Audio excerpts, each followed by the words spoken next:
Hey guys, I'm super excited about this series because this series, as you have noticed from the title, the Wig Making 101 series. And this is really for you ladies out there that are DIY wig makers.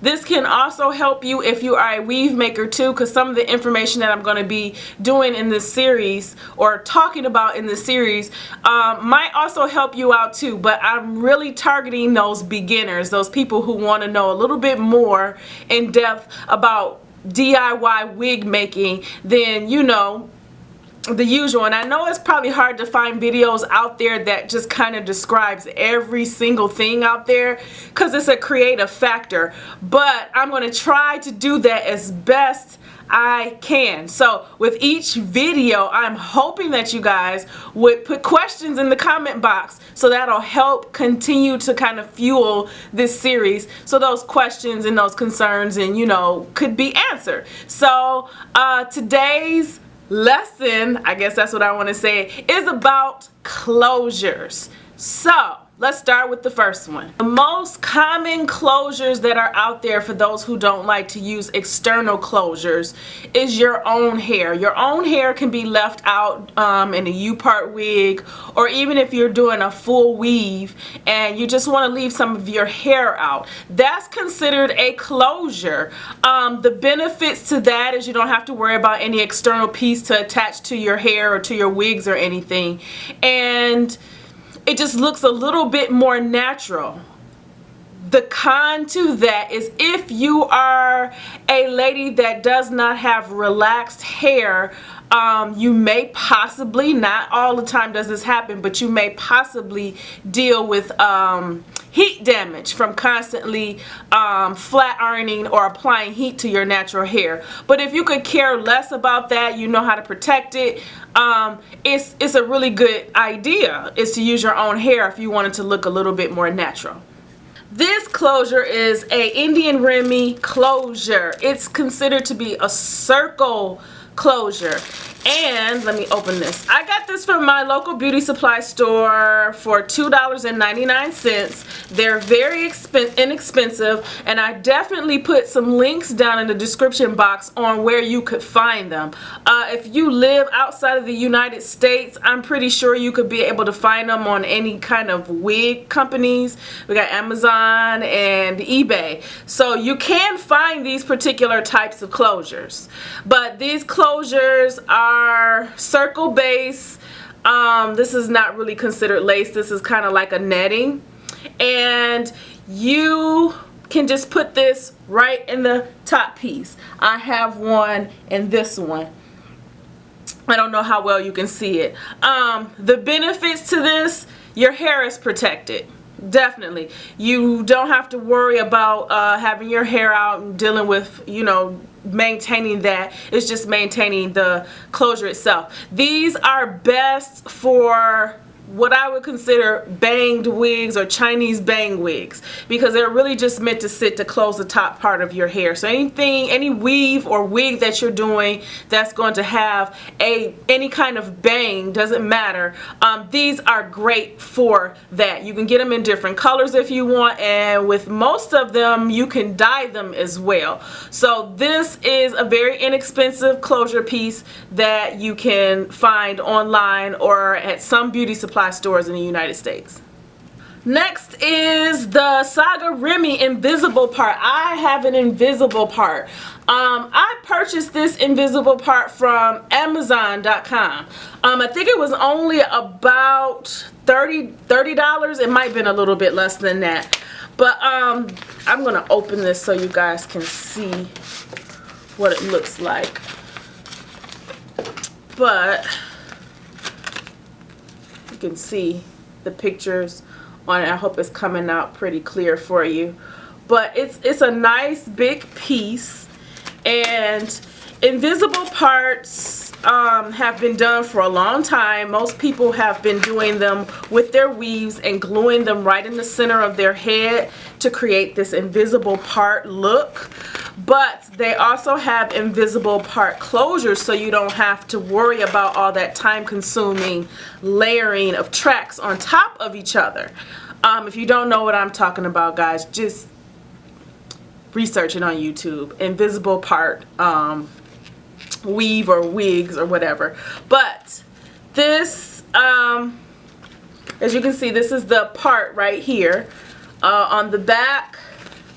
I didn't want to take it loose from it, but there's the netting, and you can actually sew this onto your hair for a weave or onto a weaving cap if you're going to use it as maybe a U-part wig. This is pretty good if for a better finish of your U-part wigs when you want to leave your own hair out. The track doesn't show because, as you can see, it doesn't have any, hope you guys can see that, doesn't have any tracks showing. Benefits: hair out or not. Cons: doesn't look that natural if done incorrectly. If it's done incorrectly, or I guess in my opinion, if it's done either way it goes, it just sometimes to me it just looks unnatural if you don't leave your own hair out, at least a small portion of your hair. It just looks too weird when someone's part looks that perfect on their head, and that's just my 2 cents on it. But yes, this is an invisible part closure. I also have links down in the description box of where you can find these very inexpensively. I got mine from Amazon. You can also get them from eBay, and I believe there's like 2 more links in the description box where you can purchase these as well. The last closure that I have, last but not least, is a lace closure, and this is a Milky Way Remy lace closure as well, and I got this one off eBay.com for about 40 bucks. So let me see if I can open this. Give me a second. Right, so the Saga Remy lace closure is packaged in this nice little big long box here. It actually has the picture on the back of how you could use it. It has step-by-step directions and things like that. This is an example of what it looks like on this side. Lace closure, the hairline, you can see here, looks pretty nice. But I believe this is like a 1B, and it looks kind of like a light brown, but you could get them darker than that too. But this is supposed to be a 1, I believe this is a 1B. But this is an example of what a lace closure looks like. Some benefits to a lace closure: you don't have to worry about the texture of your hair trying to blend it into your other weave. That's one thing. Versatility in the parting. For some lace closures, if they're a little bit wider than this, you don't necessarily have to have a center part. You can definitely have a side part or just move it over to the side if you want to. Some other benefits: you can color them. And you just don't have to worry about having your hair out. It's just low maintenance. It's like putting a wig on that you've purchased, except for in this case I'm talking about closures.